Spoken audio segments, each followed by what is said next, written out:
The ballroom glittered with crystal chandeliers, their light bouncing off the polished floors like tiny stars.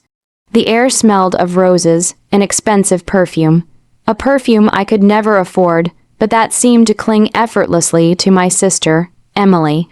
She glided through the crowd in a gown that looked like it belonged in a fairy tale, her laughter ringing like wind chimes. And me, I was the shadow in the corner, the afterthought everyone tried to ignore. I had spent months preparing for this day, not because I wanted to, but because it was expected. My parents had made it clear that my presence was mandatory. They had whispered reminders in their stern, clipped tones. Make sure you're polite, don't embarrass us. We wouldn't want anyone to notice you. I tried to laugh it off, tried to pretend that I didn't feel the sting of their words, but inside, my chest ached.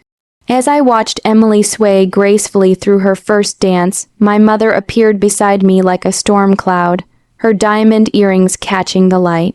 She gave me a look that could freeze fire.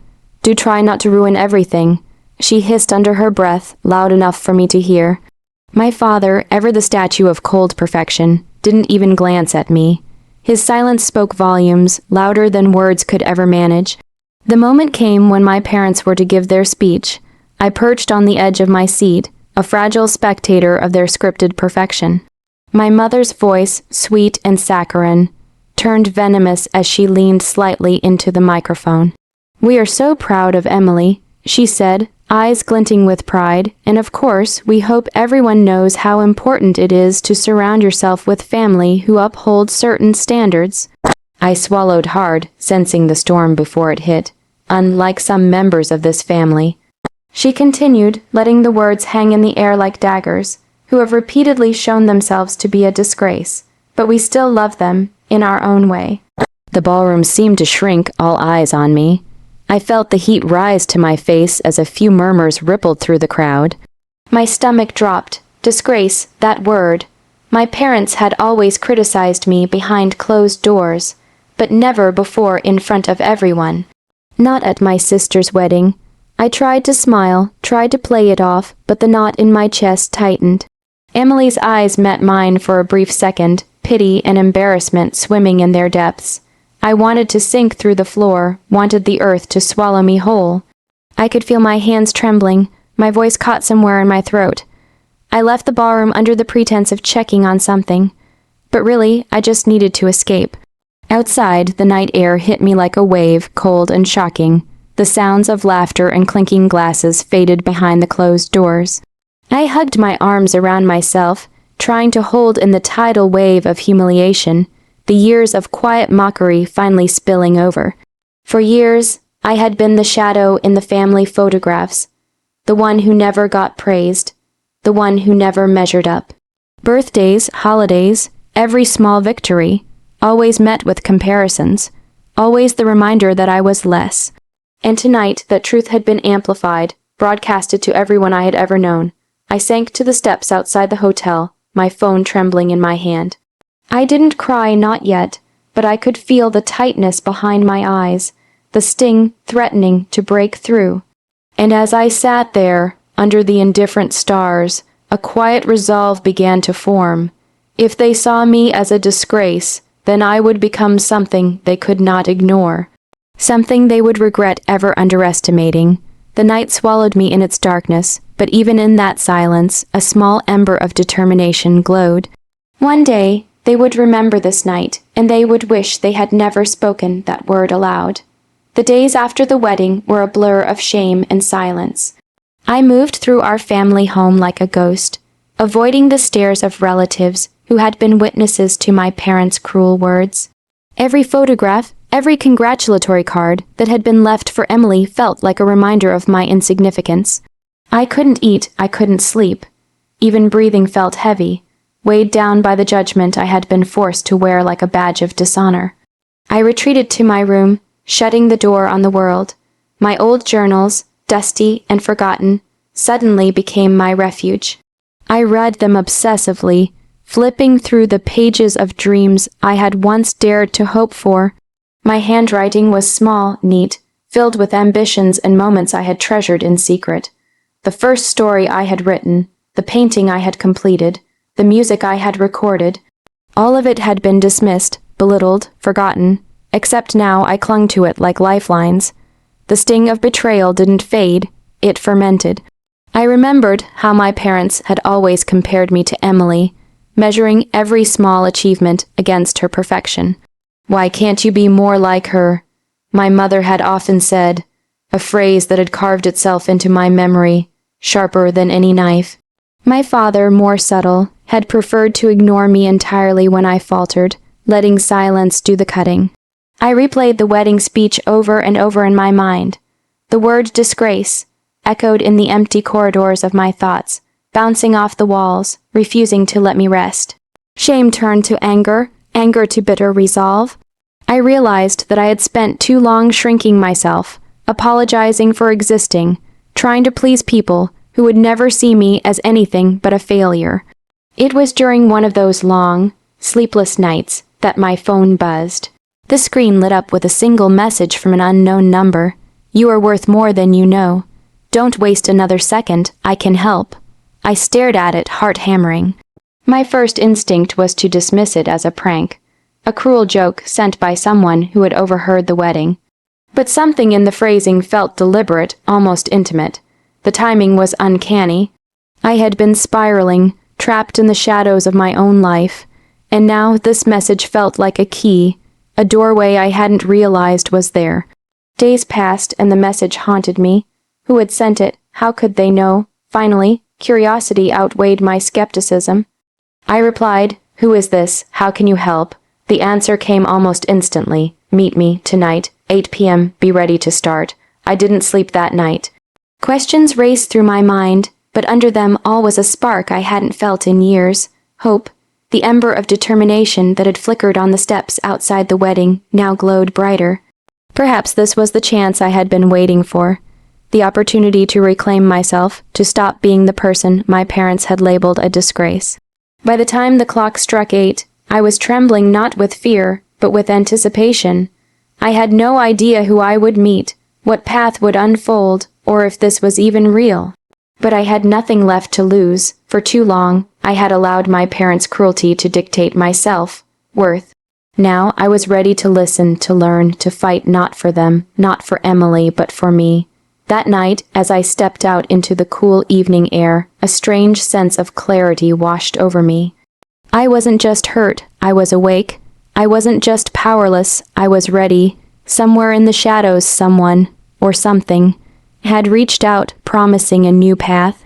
And I would take it, no matter where it led. The first step toward revenge, toward vindication, was never easy. But for the first time since the wedding, I felt alive. And I knew, deep in my bones, that nothing would ever be the same. The weeks that followed the mysterious message became a crucible in which I began to forge myself anew. I never saw the sender in person at first. Our communication was through coded texts and encrypted emails. But the guidance was precise, almost surgical. I was taught to see what my parents had always dismissed: my intellect, my creativity, my ability to influence and control situations. Every small skill I had once ignored became a weapon in my arsenal, every quiet observation a map for the life I had been denied. I started with the simplest things: my appearance, my presence, the way I carried myself.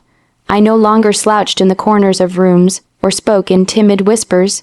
My wardrobe transformed, not into something flashy, but into clothing that radiated confidence and subtle authority. My voice, once barely above a murmur, grew steady, commanding attention without arrogance. People began to notice me, not for the mistakes I had made, or the ways I had fallen short, but for the sharp intelligence and calm assurance I now exuded. But transformation was only half of the plan. I had a long memory, and it was fueled by every cutting remark my parents had ever made. I catalogued each slight, each betrayal, each insult, storing them in the quiet recesses of my mind, not to stew in bitterness, but to understand the patterns, the weaknesses. My father's pride, my mother's obsession with appearances, Emily's fragile vanity, everything became a chessboard. I enrolled in a series of courses to sharpen my business acumen, leveraging scholarships and online programs that cost nothing but time and focus. I networked quietly, building relationships with influential people who would never guess that I had once been the family's disgrace. I started freelancing, taking on projects that allowed me to earn money and learn power in subtle ways. By the time anyone noticed, I was already a force quietly reshaping my life. The text messages continued to arrive, each one pushing me further, refining my strategy. They weren't just lessons in skill, they were lessons in patience, in observation, in strategy. I learned to move quietly, to influence behind the scenes, to plant seeds that would grow without anyone realizing I had sown them. Then came the first taste of revenge, not cruel, not overt, but sharp and satisfying. My parents had long boasted of their social circle, their impeccable taste, their ability to judge character.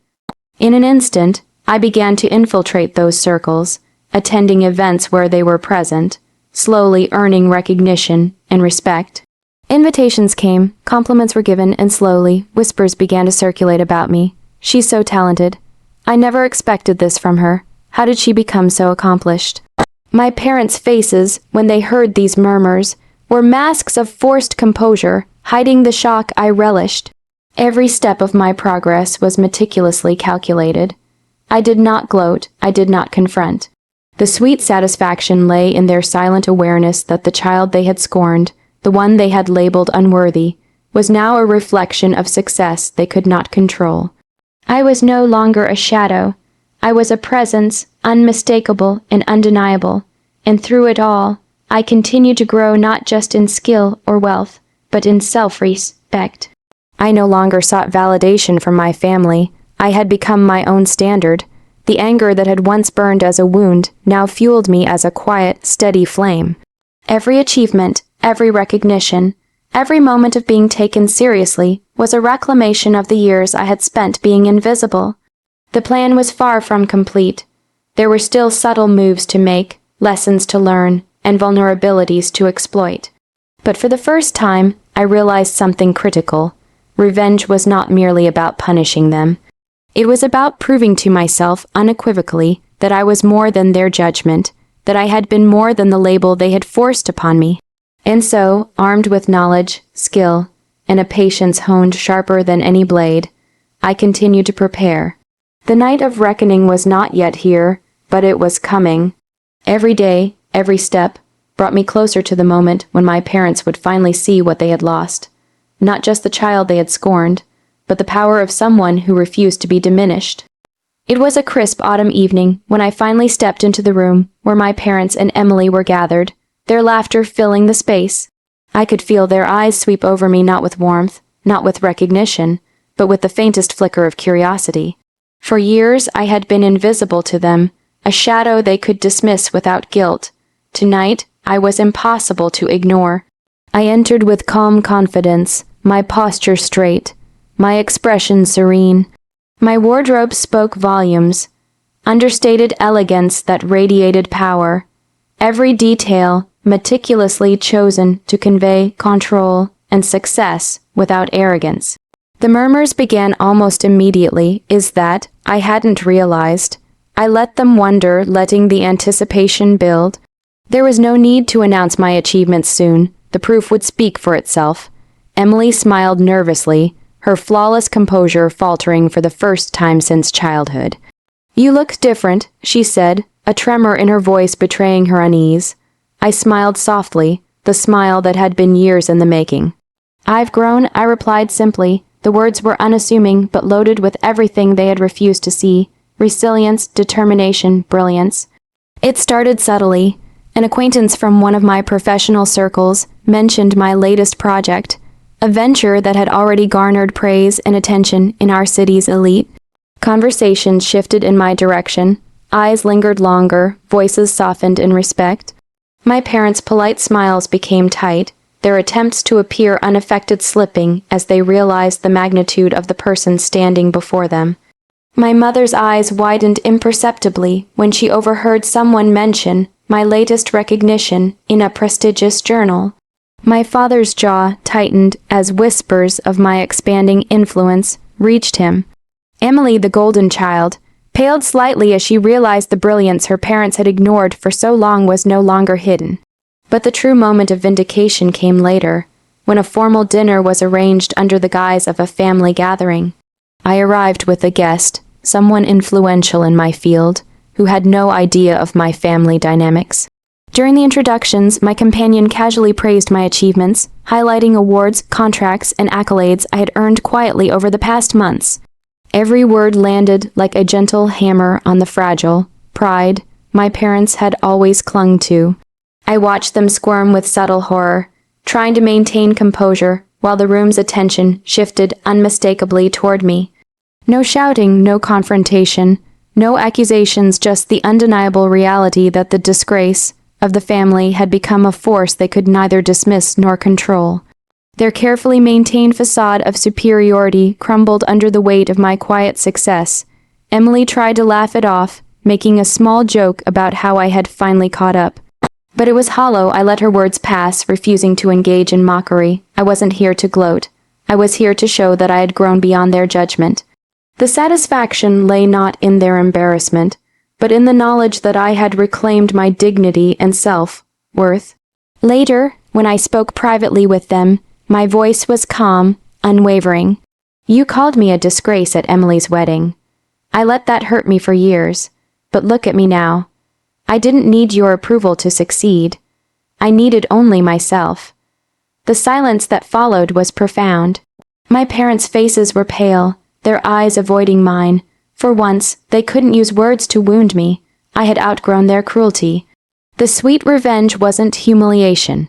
It was my triumph, the undeniable proof that they had underestimated me, and that I was far more than their narrow definitions of worth. As I left the room that night, Emily's eyes lingered on me with a mixture of awe and regret, my parents' silence a testament to the power of self-belief. I realized something vital. Revenge is sweetest not when it destroys others, but when it elevates you. I had turned their cruelty into fuel, their doubt into motivation, and their disregard into opportunity. For the first time in my life, I felt complete not because they recognized me, but because I had recognized myself. And in that recognition, I found the ultimate victory. The family disgrace was gone. In her place stood someone no one could diminish, not even the people who had once called me worthless. The night air was crisp, carrying the faint scent of autumn leaves as I walked away. The glow of the city lights mirrored the fire within me. I had been invisible. I had been underestimated. I had been called a disgrace, but now I was unstoppable. And I would never let anyone, not even my own family, define me again.